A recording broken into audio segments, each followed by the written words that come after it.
Welcome back to another kind of funny reaction to The Bad Batch, episode 3, The Replacements. As always, I'm Tim Gettys, joined by the boss baby himself, Barrett Courtney. It's Omega. Oh my God, you nailed it. You nailed it. And of course, we have Roger Percorny. Roger. I don't have anything cool. I don't have Omega or anything like that. That is cool. That is cool. Yeah. You got to say it the right way, though. Give me one more shot. Star Wars. Thank you. Come on. Roger. Very much for all of this. You can watch this show that we do every week on youtube.com/kindoffunny, roosterteeth.com, and check it out on podcast services. Just search your favorite podcast service for Kind of Funny Reactions, and we'll be right there for you. We do weekly TV show reviews, movie reviews, all of that stuff. We're hoping to do a Quiet Place 2 review in the coming weeks, which I'm very, very excited about, marking my return to theaters. I can't believe it. Yes. I can't believe it. I wanted it to be Fast 9 as my return, but I'm like, you know what? I'm itching, baby. I'm ready to go back. This Tuesday, I'll be fully vaccinated. I am stoked. I am trying to live. I think I'm just beautiful. like realizing that Fast 9 will probably be my first movie theater experience for the first time in like a year and a half. And like honestly, like I'm so excited. Like I'm doing a Fast and Furious rewatch right now, Tim. Woo! And I'm ready for that to be the return to theaters. That what is it, like 3 hours and 20 minutes or something like that, or that's the rumor. I don't know that there's an official runtime. That's out there. the rumor, is that it's like 3 hours or some shit like that. So my return to theaters was Mortal Kombat, which wasn't a good one. That's so funny. just watch it on HBO Max, Roger. Yeah, I know. I was just like, whatever. I'm here. Well, we're not talking about that today. Today we're talking about Star Wars, boys. Barrett, let's start with you. Bad Batch episode 3. Bad Batch episode 3, definitely on the slower side. This episode, now that we've gotten out of the way of like the excitement of the first episode and seeing where the show would go with the second episode, and this episode was definitely a slower one in my opinion. But I didn't necessarily think it was bad. I was still enjoying it. I think kind of the follow up with where Omega like is trying to find her place in the squad, I thought was cool. And honestly, like the best parts of this episode were learning more about Crosshair and where Crosshair is at right now on that end. Because on the Bad Batch side, not a lot happened. They got stuck on a planet and they had to figure it out, and that was pretty much it. But there's still like I think some fun character moments and some fun kind of like squad building moments almost with especially with Omega at the beginning of the episode, like not even having a bed and stuff like that, and how that ended with the episode of that being kind of a big moment. And I thought it was even though it was slower, like I appreciated that it took a little bit of the time to follow up of like Omega felt like she failed a little bit last episode, and then decided that she still wanted to stay. So I thought this was a cool moment when she helps get that piece for the ship and helping that out of like her feeling like she accomplished something for the squad, and kind of cementing of like I do belong here and I want to belong here and stuff like that. So not the like craziest episode or most hype or anything, but still a lot of cool moments. I thought. Roger. I think this is my favorite episode out of all the three. Like, I think this is like really doing a lot of the stuff that I am really interested in. I think it answered a lot of the questions that we had, or starting to answer those questions that we had last episode of us talking about the clones and why are they gone in episode 4. And that's the stuff that's more interesting to me. And even though the A plot, I guess, of the Bad Batch isn't really as exciting this episode, they're stuck on a planet. We've seen that a million times, but I think it did have enough interesting turns, especially with the fact that they're like not just killing the monster, which I always liked the Star Wars property. Was cool. Like it kind of like it gave Omega like her own like obviously like her own way of doing things, but just her own vibe and to bring to the Bad Batch, even though like not everybody like saw like what she did. Like I still thought that was like a really cool moment. Yeah, and I think that as a whole, I really like the specifically going back to Crosshairs. Like that was something I feel like we sorely missed last episode. Like seeing him and his just like really jarring. Like him going full on Stormtrooper was what really caught me by surprise a little bit, because I thought because clearly they're going to try to do some form of redemption for him, but seeing him just massacre a village essentially was really harsh, and I was like, okay, like now we have some stakes here going on, and I'm really into this, and I think that this is the episode that I feel like I'm like, okay, I'm on board for the show. Like I think episode 1 was more setup. Episode 2, I was like, I don't know where this is going. Episode 3, I'm like, okay, I'm in for the long haul. Like this is I'm in for them to answer these questions that they're starting to raise, and yeah, I'm excited to see what they do with Crosshair specifically, because I think he could be a really interesting character as they go on. So yeah, I enjoyed this episode a lot. Yeah, going into it for me was interesting because I spent the last week watching Rebels, and where you at? I didn't get to watch. I didn't get to watch as much as I wanted to, but I am done with season 1, and I am working my way through season 2. I think I'm like 4 or 5 episodes in so far. All right. Really, really enjoying it. Loving the group that we got, of course, on the show. I'll be updating you guys as I go. But Sabine, she's awesome. Dude, loving it. I can't wait to see more from her. Ezra's still at that point where I'm like, all right, you're still like the generic kind of apprentice-y type, but like I can see some hints of like I'm gonna like you one day when you're not just Aladdin. Because I swear to God, the first episode of Rebels is just the plot of Aladdin, like literally him stealing food, giving it to other people. I'm like, oh, really? Did you hear about this rumor that the actor from Aladdin is gonna play Ezra? Yeah, in the live action. Yeah. Wow. Yeah. Wow. That is hilarious. Yeah, that's funny you said that. Yeah. That's a great observation. And then also, like, I remember before Mandalorian season 2 came out, and we knew Sasha Banks was going to be in it, but we didn't know what she was going to play.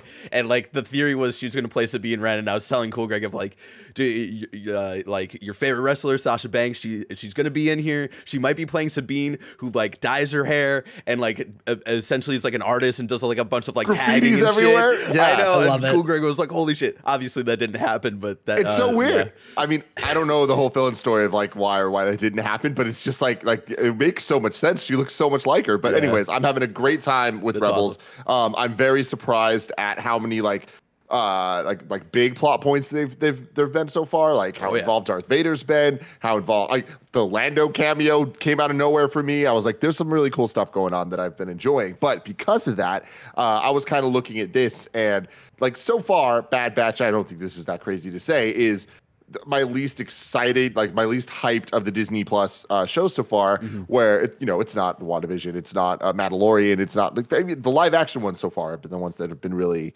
the 3 or 4 shows we've had have been grabbing my attention the most. So with this, I'm like, okay, I have to stay up till midnight for it, not necessarily looking forward to it the way I was those other shows. And on top of that, it's like, okay, it's a shorter 20-30 minute or animated show, and we know it's a 16 episode season, and this is episode 3. So I was like, I'm probably not going to love this because we're going in and it's just kind of like breadcrumbs on the way through this whole thing, especially as I've been binging through Rebels, right? Like, so I kind of like want a little bit more. I've been watching at least an hour at a time. Yeah, these shows are definitely easier to like binge through. Like it was hard to like pay attention to Clone Wars like week to week and stuff like that. And yeah, so I totally see what you're saying. And I'm on a similar boat where it's like, it's not that I was like, oh, I got to stay up till midnight, but it's one of those things where like I keep forgetting. Like Thursdays, like it'll be like 10, and I'm like, oh fuck yeah, I gotta stay up till midnight. Like I keep forgetting. Like whereas like Mandalorian, like I knew like Thursday night, like we're watching this. And WandaVision, I can't watch that because my wife wants to watch it with me, so I can't watch. But I want to watch it and stuff like. So I definitely get what you're saying there. This episode is brought to you by Kinda Funny Reactions. It's our show that we do weekly, sometimes multiple times a week, covering, reviewing, recapping, reacting to the latest in movie and TV, whether it's a movie trailer, a new episode of Star Wars The Bad Batch, which episode 1 and 2 right now, we have our thoughts over there. If you want any of the MCU shows, Falcon and Winter Soldier, WandaVision, all that stuff, it's there. We were even doing some movies like The Mitchells versus The Machines, which is out on Netflix now, and you can catch our thoughts on Kinda Funny Reactions, a show you can get on youtube.com/kindafunny or podcast services. Search for Kinda Funny Reactions. Please subscribe. Please leave good reviews. Please thumbs up, 5 stars, all the good stuff. 10 out of 10. It's all good stuff that helps us a lot, the algorithms and whatnot. But Kinda Funny Reactions is something that we want to grow and we want to push further. And the more people watching and listening, the more things we'll react to. That's just kind of how it works. We've been doing the Bad Batch for Star Wars. I'm not sure if we're going to do it weekly. If the reaction is there, we will. So if that sounds like something you're into, please check it out. But we're hoping to do a lot more reviews and stuff going forward. So please subscribe to that. Or if YouTube's more your thing, youtube.com/kindafunny. Kinda Funny Reactions. It's a damn good time. Yeah, and it's not that I have to stay up till midnight. It is that thing of like I'm just not like counting down the minutes till midnight for this. But then last night, midnight hits, and I'm watching this, and I'm like, it's pretty damn good, man. Like it totally exceeded my expectations for what an episode 3 of a 16-episode season of a cartoon show is going to be. Like I like how dark it was. I like, and this is something that I haven't looked into, but I didn't realize the aspect ratio was like CinemaScope. Like it's we have the letterboxing on the top and bottom for this. Yeah. Is Rebels and Clone Wars like that? I don't remember, because I remember like Rebels, like Clone Wars might be the last season. Yeah, Clone Wars season 7 might be, but like Rebels I remember, definitely isn't. Yeah, Rebels like totally fills up this entire screen, which is kind of nice. But and that's definitely the things where it's like that adds to the this feeling a little bit more important and having that look, because this again is beautiful. Like last episode, I was kind of complaining about some of the animation choices, and in this one, I'm like, oh my god, so many of the environments are so detailed with so much texture. So yeah, visually, I was definitely impressed with the episode as a whole. But on top of that, like I love how dark it got. The execution of the village, like the Saw Gerrera situation, like keeps getting worse and worse. And I swear to God, one day they're going to make Saw Gerrera an interesting character if they just keep doing this. One more animated show. They try really hard in Rebels and a little bit in Clone Wars to make him really interesting. But Jesus. But I really enjoyed what they did with the episode, especially with Crosshairs. I think he's a kind of obvious but interesting villain, where it's like we're dealing with a lot of archetypes here. Okay, we have the father figure having this young girl whatever situation going on, but we also have the familiar squad that's kind of like Ninja Turtles. I'm loving seeing the different dynamics between all the different characters and the conversations they have. But then we also have this kind of like, but one of them turned bad, and like there's a rival gang forming up essentially. But all of that is in a Star Wars wrapper, and I think the wrapper is what really makes it exciting. Kind of what Roger was saying, where it is the B plot that's keeping me going. It is definitely this transition from clones to stormtroopers and just Empire in general. And I'm really liking the little tidbits they're dropping and the little hints that they did a good job setting up in the whole legacy and lore so far. But like Wrecker having a headache, it's like, oh no. Like, this is his and chip. I looked it up and I was like, did he hit the same place? Yeah, he got hit in the same exact place for the so it's like chip, I mean, it's a little bit Harry Osborn Spider-Man 3, but like it's fine. Like I hope it doesn't go too insane. We're just like, I'm bad now, but it is interesting. Yeah. Here, my argument to that is it literally is a chip in his head that they've built up before. So, and it's a chip that's supposed to turn him. I am really interested in the fact that they're so heavily foreshadowing Crosshairs having a redemption arc and Wrecker potentially turning bad. Like that, it's just interesting stuff that it's foreshadowing in the way I like, where it's like we kind of see it coming, but we're excited to see how they do it. And I'm hoping that they nail it, because like I was talking about last week, the Camino war, it looks like they're building towards it. Like that's fucking cool. Yeah, and it's like I was really like, my biggest fear is that it like not even just Wrecker. It's like my biggest fear is that it's the entire crew that eventually with like different situations throughout the episodes, and then like Crosshair is the one that like switches or something like that, or they come together just to fight the stormtroopers or something like that. Like I'm really worried that they're gonna essentially assimilate to the rest of the clones. And wow, that is my biggest fear, because like I could see Filoni doing that shit, and especially with like how tragic that would be with how tragic of a loss that would be for Omega, and like with this new family, and then like losing all of that. But we'll have to. There's 13 more episodes after this, so we'll have to kind of wait and see. That's probably a wild theory out there for what they're actually going to try to do. But yeah, I did notice that because they kept making a point of it, of him. The Wrecker's head still being hurt throughout that episode. Would you like? I really thought that they were gonna that one stormtrooper that Crosshair kills for not following orders. Like I really thought that they were gonna build him up as a character throughout the entire season, and the fact that like in the first episode he's in, he gets killed. I was like, damn. And like I love the fact that when they come back, like Tarkin, they don't even ask what happened. Like they're just like, oh, like they're one man down, whatever. And it seems like, oh, they actually like completed this mission with stormtroopers. So stormtroopers is a good idea. Yeah. But they don't even fucking know because they never asked. And I guess there's not a mission report or anything. Is that the only reason they actually completed the mission was because of Crosshair, a clone, not a stormtrooper, because the rest of the squad was like, that dude was like, hey, like we can't do this. And so I think that's really interesting of like the kind of assumptions from Tarkin and I forget this other general or governor Rampart. or whatever. Yeah, Rampart. Like the assumptions they have of like why they need to transition to stormtroopers and stuff like that. I'm very fascinated to see where that all leads to. Yeah, I think that was really interesting, that part, because it interpreted the way that I interpreted it was, okay, like this is the Empire is very evil, but the idea that they're now taking clones and they're essentially going to train their people that are going to take over their jobs in the future was kind of fucked up. And the more I thought about it, I was like, I think that's exactly what's going to happen. Like they're going to take these clones and they're going to use them as the model, and then they're going to make all these people essentially brainwashing these stormtroopers, and then it's just going to be a huge cycle where they don't even need the clones in the future. It's buying your new computer on your old computer vibe. Exactly. It's cool though. I mean, like, because I feel like they're doing a good job of setting this thing up that, like, again, this is something we've talked about the last 3 weeks now, where we've always questioned this, and they're giving a good answer using the dumb rules that have been set forth for us. And like, that is Filoni at his best, right? But I think what's cool here is we're seeing this thing of, the one clone teaching a bunch of stormtroopers, multiply that by a whole bunch. That's a bad situation for the clones at some point when, Tarkin orders the stormtroopers to kill the clones potentially, right? And I think that, Barrett, you bring it up the moment where that dude dies.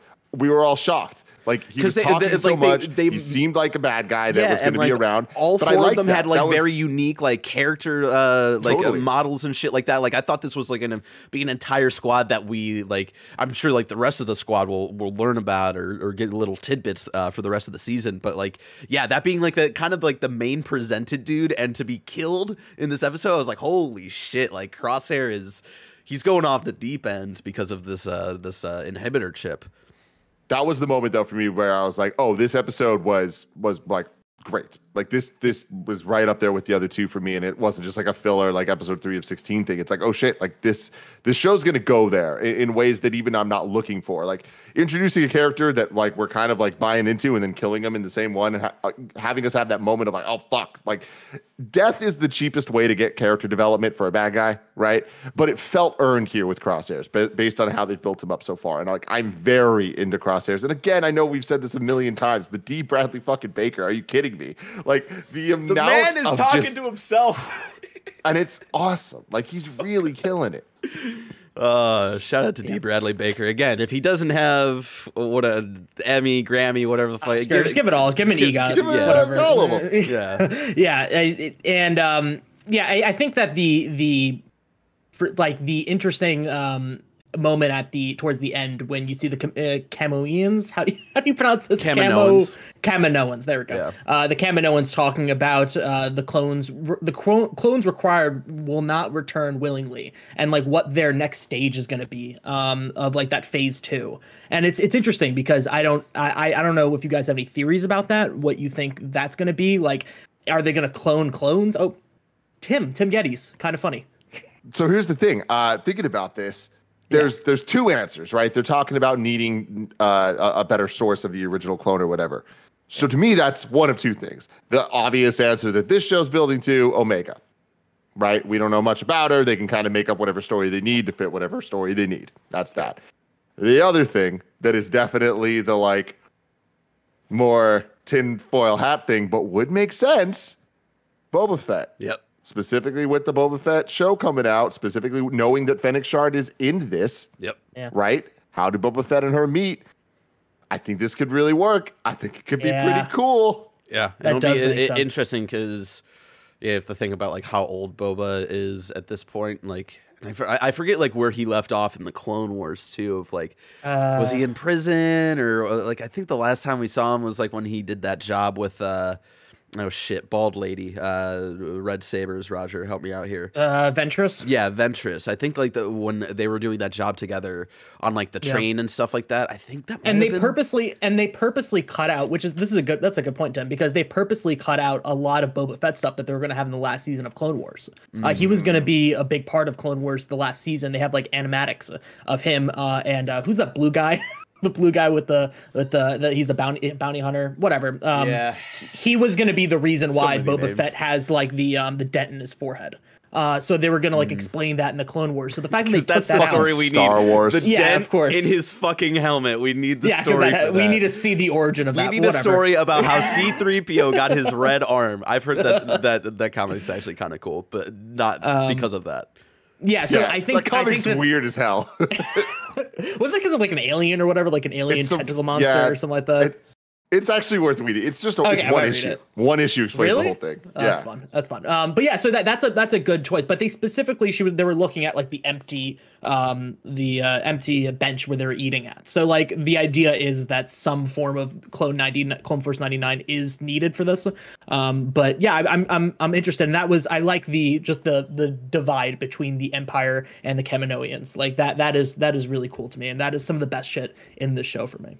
And then the last thing is every time in a Star Wars or Marvel show when I'm watching it, I hear something and I'm like, I bet that's something, and I just don't know what it is. I always Google it. Project War Mantle. Tarkin asked about Project War Mantle at some point. That all I found on Google was one of the things mentioned in Rogue One when Jyn Erso is like looking through the projects, looking through all the different projects. So that's it. But I always love those fun little Easter eggs. Yeah, exactly. Will we see what it is later? Yeah, we'll probably see what it. I mean, it could be the eradication of clones and like finally like erasing 100% stuff like that. Yeah. So, yeah. The one thing that I'm a little concerned about is there's rumors that Bad Batch Season 2 is already in the works, and I kind of just wish it was a one and done. Yeah, because I feel like if that's true, and just hearing that, it almost takes the stakes a little bit for me of like watching Season 1 week to week, because like I was assuming that this was going to be a one and done thing, and that it was all going to end messy for all of these characters at the end. So, totally.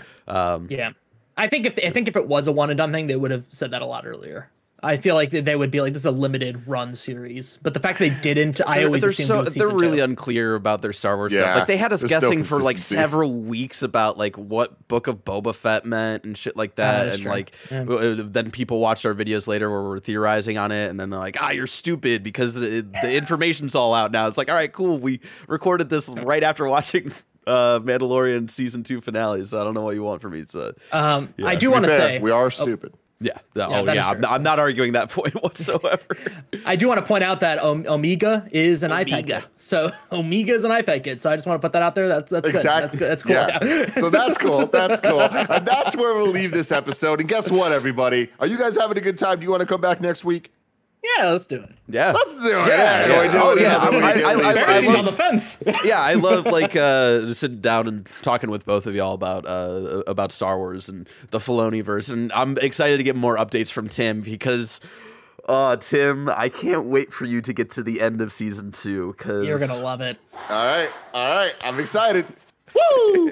But until then, I love you guys. Please share this with all your friends. Please watch it because, again, these videos are not doing that well, but we want to keep making them, and we really appreciate all your support there. Whether you're listening on podcast services, watching on YouTube, any of that stuff, it really does go a long way. So thank you very much. Till next time, may the Force be with you.